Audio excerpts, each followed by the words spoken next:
Eder. Mech.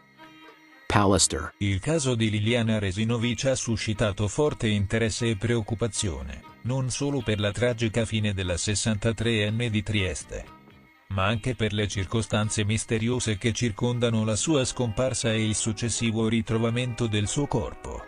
Recentemente, sono emersi nuovi dettagli che potrebbero gettare luce su questa intricata vicenda, grazie a una relazione sulla messaggistica tra Liliana e il suo presunto amante, Claudio Sterpin. Questo documento, redatto da un perito di parte scelto dalla famiglia della vittima, è stato depositato presso la Procura di Trieste ed è giunto all'attenzione del pubblico attraverso il quotidiano Repubblica. La messaggistica tra Liliana e Sterpin, che ha avuto inizio il 17 novembre 2020 e si è protratta fino al 14 dicembre 2021, è risultata imponente sia per la quantità che per la complessità dei contenuti. Tuttavia, sorprendentemente, questa corrispondenza non era stata precedentemente esaminata, né era stata inclusa nella consulenza informatica effettuata dal consulente della Procura. Questo solleva interrogativi su come siano state condotte le indagini e su quali elementi siano stati trascurati. Dai messaggi analizzati, emerge un quadro chiaro e preoccupante. Liliana sembra aver espresso il desiderio di lasciare il marito, Sebastiano Visintin, per intraprendere una nuova vita con Sterpin. I messaggi rivelano anche promesse di supporto economico, suggerendo che Liliana fosse l'unica a contribuire economicamente alla coppia.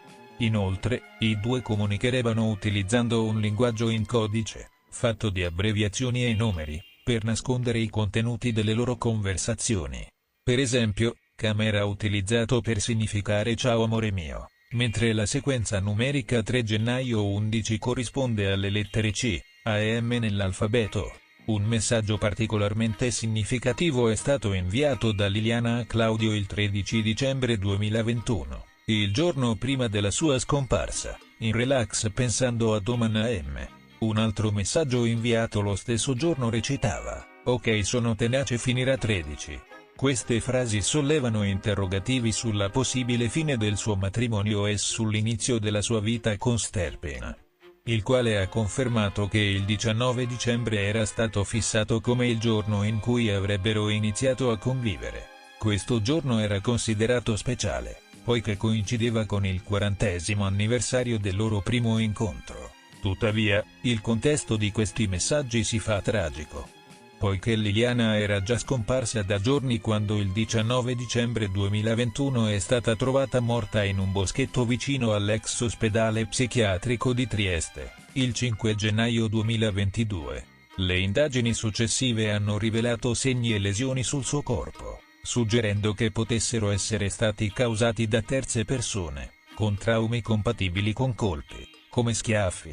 La perizia medico-legale ha confermato che la causa della morte è stata una lenta asfissia, e una seconda autopsia ha trovato una lieve frattura alla seconda vertebra toracica, apparentemente avvenuta poco prima della morte, insieme a un'infiltrazione emorragica sulla mano destra.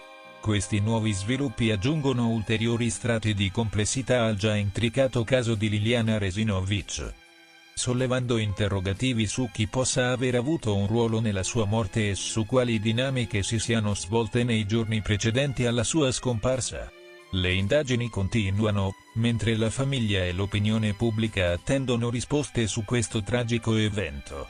A confermare l'azione di terzi è stato direttamente il professor Fineschi, che non è presente a Milano ma ha seguito l'incontro in video call. La prima reazione di Sebastiano è la tranquillità. Dice di non avere nulla da temere e quindi di essere estremamente tranquillo.